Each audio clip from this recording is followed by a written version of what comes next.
Hello everyone, welcome back. आज हम continue कर रहे हैं क्वेश्चन नंबर 8 से। तो आइए देख लेते हैं question number 8। Observe the following pattern. ये पैटर्न है 1 2 3, 1 × 2 प्लस 2 × 3 इज इक्वल टू 2 × 3 × 4/3। इसी तरह से 1 × 2 plus 2 × 3 plus 3 × 4 is equal to 3 × 4 × 5/3। फिर 1 × 2 plus 2 × 3 plus 3 × 4 plus 4 × 5 is equal to 4 × 5 × 6/3। तो ये पैटर्न के हिसाब से हमें we have to find out the value of 1 × 2 plus 2 × 3 plus 3 × 4 plus 4 × 5 plus 5 × 6।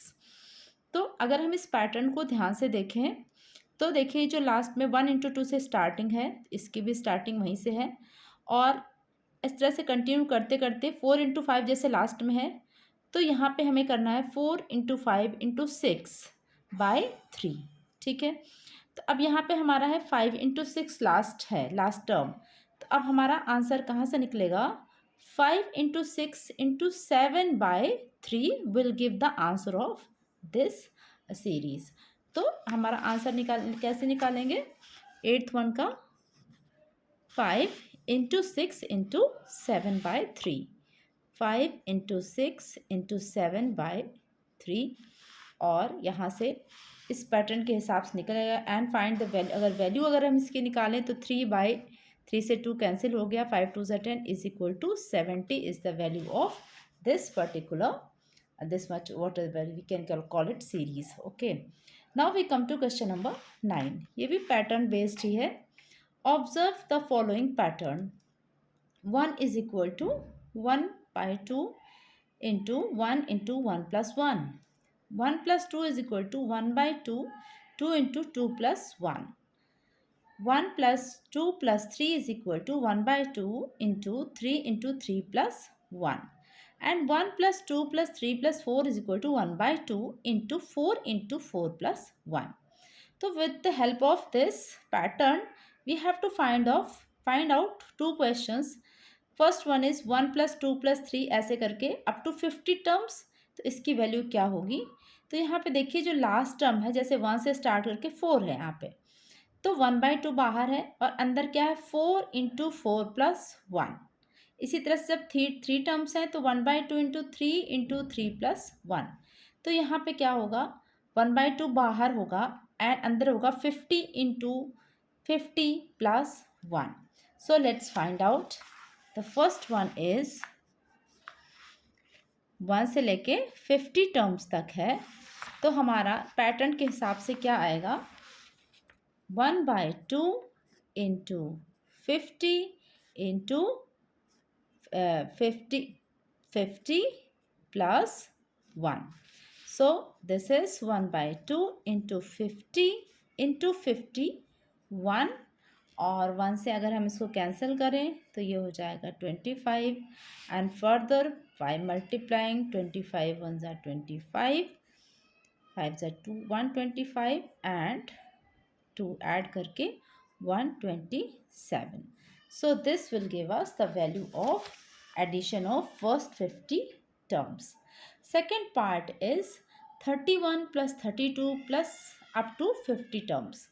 तो ये हमें दो पार्ट्स में कर मिल पाएगा। कैसे? कि एक तो हम 1 से लेके 50 तक का निकालें, माइनस 1 से लेके 30 तक का उसमें से माइनस कर दें। तो जो बचेगा वो कहाँ तक होगा? 31 से लेके 31 से लेके 50 टर्म्स तक का होगा। मीन्स कैसे हम इसको करेंगे? सेकेंड पार्ट देखिए, 31 टर्म्स से पूछा गया है, 31 से 50। तो 1 से लेके 50 टर्म्स का जो भी वैल्यू आएगी माइनस 1 से लेके 30 टर्म की जो वैल्यू आएगी, उसको जब हम हटा देंगे तो हमारे पास बचेगा 31 से लेके 50 टर्म्स की वैल्यू जो आएगी वो हमें बचेगी। And that is what they are asking.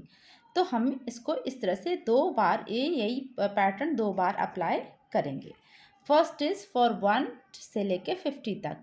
So we have to apply 1/2 × 50 × 50 + 1, okay, minus 1 से लेके 30 तक के टर्म्स को माइनस कर दें। 1/2 इंटू 30 30 इंटू 30 प्लस 1। सो यहाँ से हमको क्या मिल गया, 1/2 into 50 into 51 minus 1/2 into 30 into 31। And यहाँ से हम वैल्यू, इसकी वैल्यू तो हमने ऑलरेडी फाइंड कर रखी है, that is 1275। So it is 1275। अब इसकी वैल्यू फाइंड कर लेते हैं। ये कट के 15 हो गया, माइनस 15 1 ज़ा 15, 45 plus 1 46। So after subtracting we are having 710 is the value of this particular second question. Okay, now we come to question number 10. Question number 10 is again a pattern based question. 1 square is equal to 1/6, 1 into 1 plus 1 into 2 into 1 plus 1. 1 square plus 2 square is equal to 1/6 into bracket में 2 into 2 plus 1 into 2 into 2 plus 1. फिर 1 square plus 2 square plus 3 square is equal to 1/6, 3 into 3 plus 1 into 2 into 3 plus 1. इसी तरह से 1 square plus 2 square plus 3 square plus 4 square is equal to 1/6 into 4 plus 1 into 2 into 4 plus 1। तो इस तरह से अगर 1 से स्टार्ट करके कोई सीरीज आ रही है तो जो फोर्थ, जो लास्ट नंबर है, जैसे 3 है 4 है, तो उसे ही हमको 4 से 4 है तो 4 इंटू फिर 4 प्लस 1, अगर 5 है तो 5 into 5 plus 1 into 2 into 4 plus 1। यानी यहाँ पे जहाँ 4 है वहाँ हमें वो टर्म रखना है जो यहाँ पे है। जैसे फोर्थ टर्म है तो फोर्थ, nth टर्म है तो n रखना है। अब find the value of the each of the following. अब हमें इसी पैटर्न के बेस पे हमें ये दो क्वेश्चन सॉल्व करने हैं। पहले में 1 स्क्वायर से लेकर 10 स्क्वायर तक की वैल्यू, और सेकंड में 5 स्क्वायर से लेकर के 12 स्क्वायर तक की वैल्यू। तो चलिए फर्स्ट वन देखते हैं। फर्स्ट वन में डायरेक्ट यही फॉर्मूला, जिसे हम कहेंगे यही पैटर्न, इसको हम फॉलो करेंगे। तो दैट इज, तो हमें 1 से लेकर के 1 स्क्वायर से लेकर के और 10 स्क्वायर तक की वैल्यू निकालनी है। तो आएगा हमारा इस according to this pattern 1/6 into 10 into 10 plus 1 into 2 into 10 plus 1। So इससे हमें आगे इसको फर्दर सॉल्व करते हैं। सो विद दिस इज, क्योंकि इसकी हमें वैल्यू निकालनी है, क्योंकि पैटर्न सिर्फ पैटर्न पे नहीं छोड़ देना। तो 1/6 into 10 into 11 into 20 plus 1, that is 21। इसको कैंसिल करते हैं। 3 2 ज़ा 6, 3 7 ज़ा, देन अगेन 2 से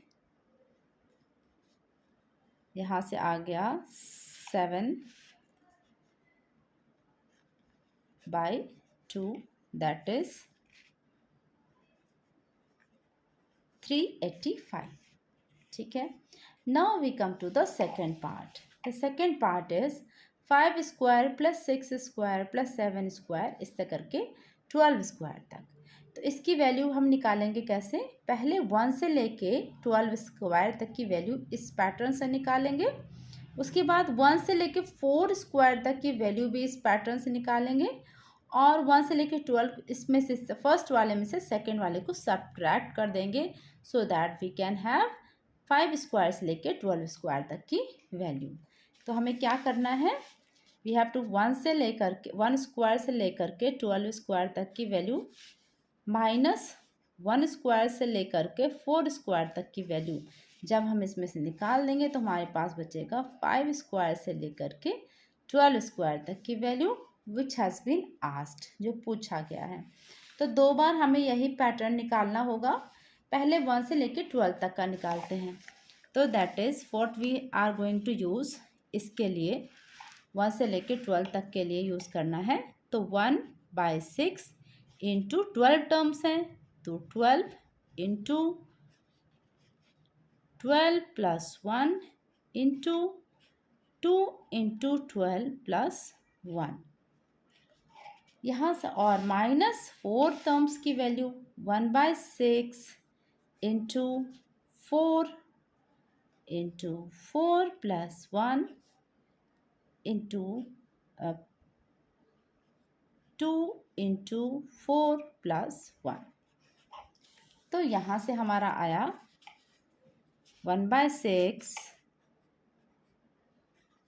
into 12 into 13 into 25 minus 1/6 into 4 into 5 into 9। So we can take out 1/6 को हम बाहर निकाल लेते हैं।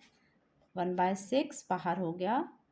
We are having 12 into, otherwise we can also cancel them, ऐसे कोई बात नहीं, कैंसिल करके भी आराम से निकाल सकते हैं। तो लेट्स कैंसिल, शायद ज़्यादा इजी रहेगा। सो 6 2 ज़ा 12 और यहाँ से आ गया हमारा 26 इंटू 25 और यहाँ से 3 2 ज़ा 6 3 3 ज़ा 9 3 2 2 ज़ा 4 2 3 ज़ा 6 माइनस 30। इसको सॉल्व करके देखते हैं। 150 650 minus 30, that is 620 is the value of this second pattern. ठीक है। Now we come to question number 11. Which of the following are the numbers are square of even numbers? तो यहाँ पे हमें ढेर सारे नंबर्स दिए हैं और हमें ये सिर्फ बताना है कि इसमें से कौन से हैं जो इवन नंबर्स के स्क्वायर्स हैं। तो स्क्वायर्स की प्रॉपर्टी से हम जानते हैं कि इवन नंबर के जो स्क्वायर होते हैं वो भी इवन होते हैं और ऑड नंबर के जो स्क्वायर होते हैं वो भी ऑड ही होते हैं। तो यहाँ पे जो जो इवन नंबर्स हैं like 256, 324, 1296, then 5476 and then the last one that is 3,73,758। ये जितने भी नंबर्स हैं ये सारे एक इवन नंबर के स्क्वायर्स हैं। ठीक है।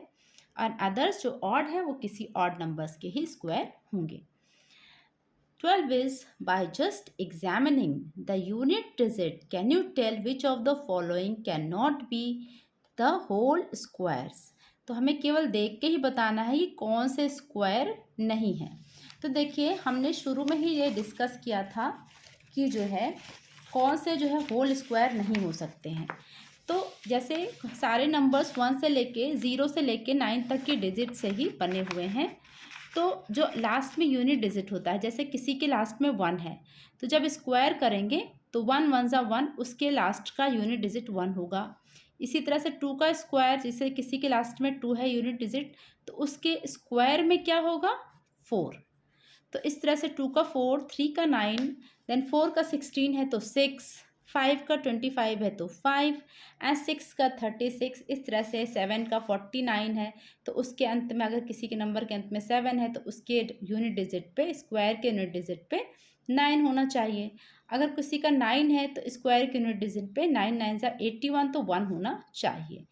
इस तरह से ऑब्जर्वेशन के बाद हमें पता चला कि किसी भी नंबर के स्क्वायर प्लेस पे 2, 3, 7 और 8 ये नंबर्स नहीं आते हैं।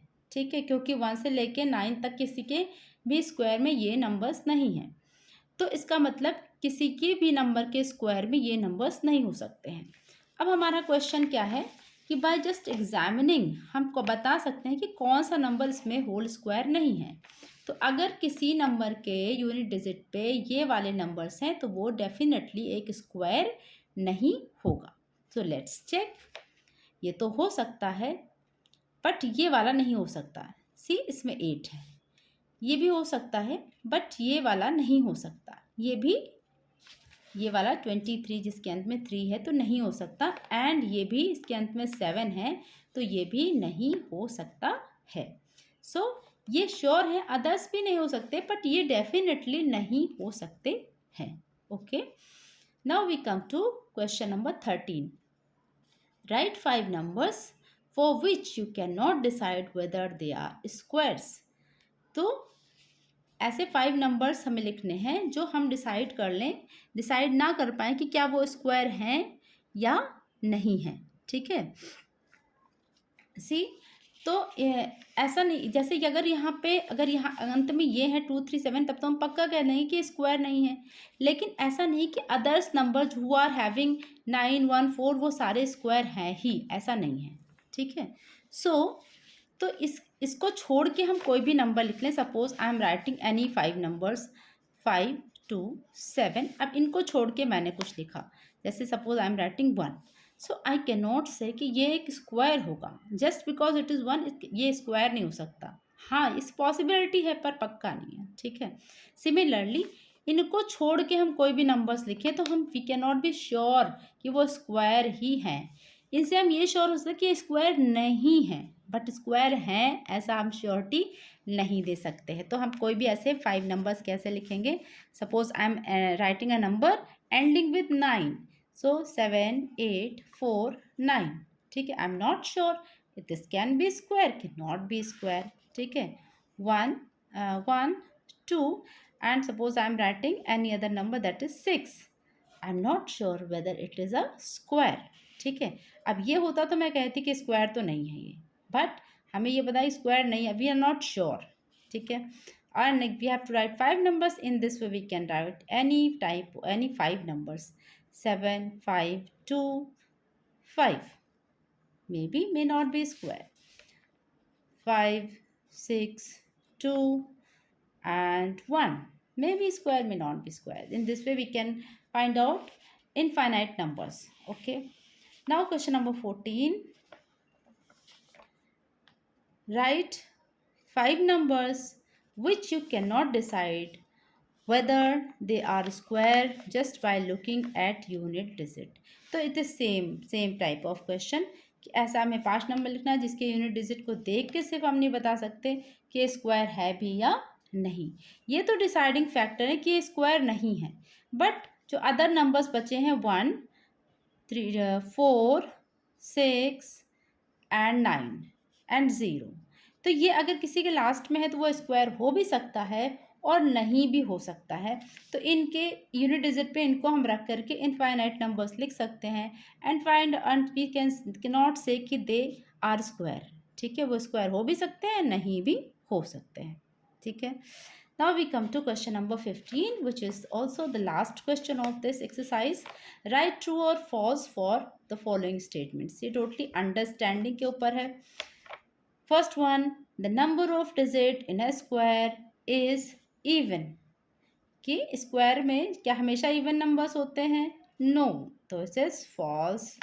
Second is the square of a prime number is a prime, false. जैसे 3 एक प्राइम नंबर है, बट 3 3 जा 9 is not a prime number, तो false. The sum of 2 square is a square, 2 squares का सम स्क्वायर होता है? नहीं, बिल्कुल भी नहीं, ऐसा नहीं है। जैसे 4 और 9 स्क्वायर नंबर्स हैं, तो 4 9 13 तो स्क्वायर है? नहीं है। The difference of 2 square number is square number, ये भी गलत है, false. The product of 2 square number is a square number, yes, ये तो है भाई। जैसे मान लीजिए 4 एंड 9 हमने इसको मल्टीप्लाई किया तो वो हमें क्या मिला? 36। एक्चुअली क्या मिलेगा हमें? 2 इंटू 2 इंटू 3 इंटू 3, जो कि अगेन इसके जो फैक्टर्स हैं उनका हमें पेयर मिल बन जाएगा। तो the product will also be a square. तो ये वाला ठीक है, सही है। The product of 2 squares is a square number. No square number is a negative, yes. अगर हम 2 नेगेटिव नंबर्स को मल्टीप्लाई करेंगे तो फाइनली वो पॉजिटिव बन जाएगा, तो कोई भी स्क्वायर नंबर नेगेटिव नहीं है। There is no square number between 50 and 60। तो 51 52 53 54 55 56 57 50 and 59, no, yes, this is true, कोई भी ऐसा नहीं है। There are 14 square numbers up to 200। तो 14 का क्या है स्क्वायर? 14 का स्क्वायर है 196, और 196 तो 1 से लेके 14 तक के सारे स्क्वायर्स आ गए 200 के, तो इट इज़ ट्रू। ठीक है, with this we come to an end of this video. I hope you like it. Please subscribe the channel और आगे की वीडियो देखने के लिए चैनल को ज़रूर सब्सक्राइब करें। Thank you for watching.